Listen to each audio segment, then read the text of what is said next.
moment her words landed, it felt like a sudden blow to the chest. "We need to talk, honey."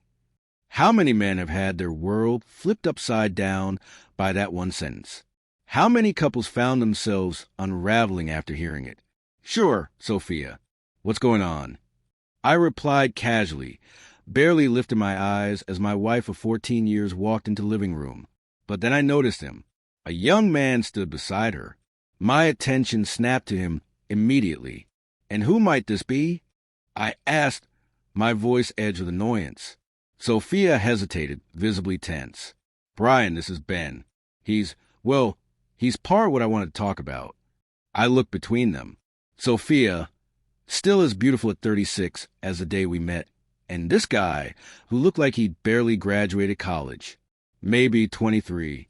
His posture, his expression, there was an arrogance about him that instantly irritated me. Sophia looked serious. He looked smug. Was that a grin? A smirk? Whatever it was, it made my jaw tighten. "All right, Sophia," I said with controlled calm. "So, what does he have to do with this conversation?" She swallowed, clearly nervous. "You've probably sensed that things between us haven't been great lately, especially in the bedroom." "That's so," I said with mock curiosity, finally looking her straight in the eye. "Funny, you never thought to bring that up." She sighed, a trace of frustration in her tone. "You know what I mean. The spark, the intimacy, it's just gone." "Gone," I repeated, raising an eyebrow. "And what makes you say that? Care to explain?" She fidgeted, looking anywhere but at me. "I guess I feel like I'm not getting everything I need anymore." "Oh, really?" My voice grew colder. "And how would you know that, Sophia, when you've been keeping your distance for weeks?" Her cheeks flushed, her unease deepening. For the first time, she looked genuinely rattled. Before she could say more, the kid decided to speak. "Look, Brian, it's Mr. Anderson to you." I snapped, my voice like ice. That wiped the confidence off his face. He pulled back slightly, clearly annoyed but suddenly quiet. Sophia glanced at him nervously, then looked back at me. "Brian, this isn't easy for me," she said gently. "I love you. I truly do. I don't want to imagine my life without you. But you caught feelings for someone else," I said bluntly. "No," she responded quickly, her voice raised slightly. "Not exactly." Her words faded, and she looked at me as if begging me to just understand. I gestured for her to keep going. "I'm still in love with you," she said firmly. "But lately I felt trapped, like I need space to explore who I really am." "Explore?" I repeated sharply. "By explore, you mean sleeping with him?" "Don't be crude," she snapped, as if I were the one out of line. "That's not what this is about." "Oh, my apologies," I said with biting sarcasm. "What would you call it?" "It's not just physical," she said, as though that made it better. "It's about connection, growth, becoming who I'm meant to be." "Growth," I repeated with a dry chuckle. "So, in your world, growing means deepening your bond with him, while remaining married to me?"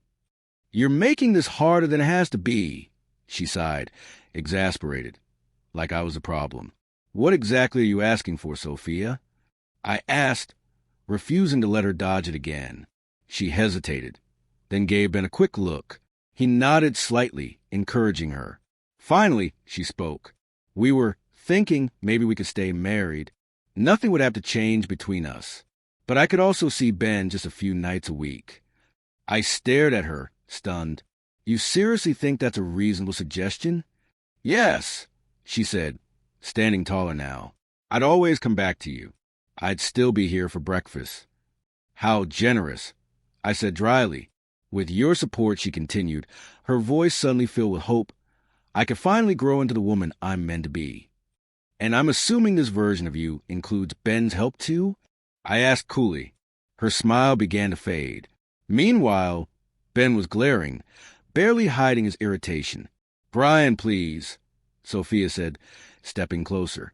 "I know I pushed you away lately, but this is something I need." I held up a hand to stop her. "And you," I said, shifting my gaze to Ben, Are you comfortable with Sophia being intimate with me from time to time? His lips curled into that same damn smirk. Whatever, man. Sleep with her, if that's what you want. She'll never enjoy it the way she does with me. Ben sneered. Sophia spun toward him, eyes wide with shock. Ben, stop it. But he wasn't finished. You heard me, he said, voice thick with arrogance. She says you're fine, but I'm better.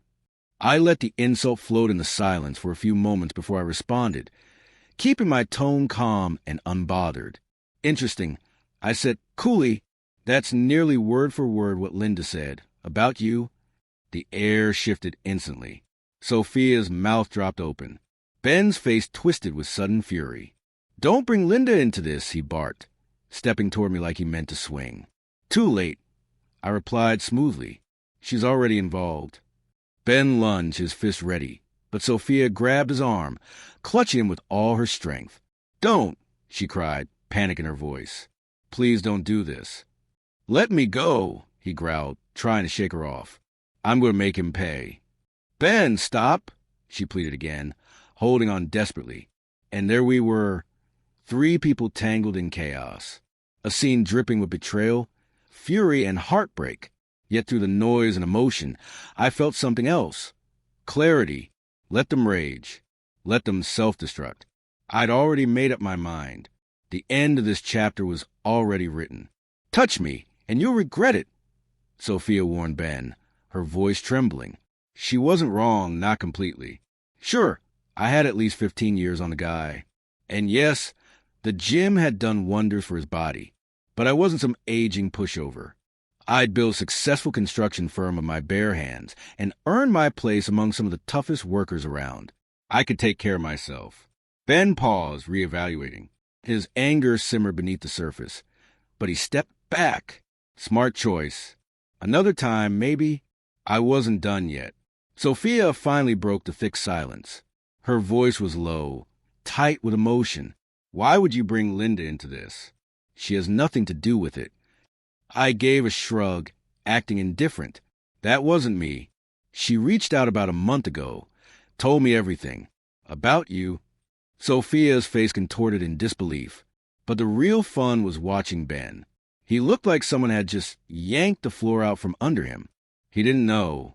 Not a clue. Watching him squirm felt better than I expected. 2-0. The room was charged, like a standoff waiting for someone to flinch. No surprise. Sophia cracked first. If you're wondering if I've been with her, I said slowly, savoring every syllable, then the answer is yes. Sophia gasped. Ben's eyes went bloodshot. At first, it was just revenge for both of us. I continued. That started about a month ago. But now, it's a lot more enjoyable. You're lying? Ben spat, voice trembling with rage. There's no way. My wife wouldn't cheat, especially not with someone like you. Washed up has been. I smirked, turning slightly to glance at Sophia. Same age, buddy. If I'm a has-been, what does that make her? Need proof. I asked, want me to describe the rose tattoo? I know exactly where it is. Or maybe you prefer I demonstrate how she moans. Oh yes, oh yes, oh yes, right when she hits her high? Ben's face turned crimson, his fist clenched. His whole body shook with fury. Truth was dawning on him now. I hadn't just seen his wife naked. I'd enjoyed it, thoroughly. You lying piece of trash, he hissed. Not lying. I shot back with a grin. Just teaching her what you never did. She catches on fast, by the way. Maybe if you paid attention to her, instead of chasing mine, this wouldn't be happening. That broke him. He yanked his arm from Sophia's grasp and stormed toward the door. I'm going home to deal with my cheating wife, he growled. Not so quick, Ben. I called after him, fishing a small key from my pocket. Unless you got one of these, you're not getting into the house. I have my own damn key, he snapped. Not like this one. I replied with a smirk. We changed the locks. His defiance crumbled instantly. The realization hit hard. It was beautiful. Well, I said, rising from my chair for the first time, that's my exit. I stretched my arms out, then looked at them both. If you need clarification, you know where to find me. Wait, Brian, Sophia cried. Her voice cracked, her eyes glossy with tears. You can't just walk out on me. Oh, but I can, I said with calm finality. Everything I value is either with Linda or already packed in my car. I gave a little wave. Enjoy the extra closet space, sweetheart. She looked around in disbelief. Just now, realizing my belongings were missing. She rushed forward, but I stopped her with a simple hand gesture. You can keep the house. The car. My lawyer will be in touch. Her tears flowed now. How am I supposed to survive, Brian? You've got that part-time gig, I said flatly. And maybe Ben here can help, though that might be tough. Linda's father plans to fire him tomorrow. I walked to the door and turned to look at them one last time. The two of them, who had once looked so confident, so smug, now stood in shambles. Goodbye, Ben, I said. It's been informative. Goodbye, Sophia. Thanks for the memories. It's been a real learning experience. 3-0. Game over. I stepped out into the night without looking back. Behind me, their voices exploded, shouts, blame, confusion. A chaotic symphony of everything they had become. The divorce would cost me less than $100 to process. Small price, considering this wasn't Sophia's first betrayal. And as for Linda, trading in a 36-year-old wife, sure, still attractive. For a 21-year-old firecracker in bed, absolutely worth it. Not to mention her millionaire father adored me. Some victories are just too sweet. Some jokes too good not to laugh at.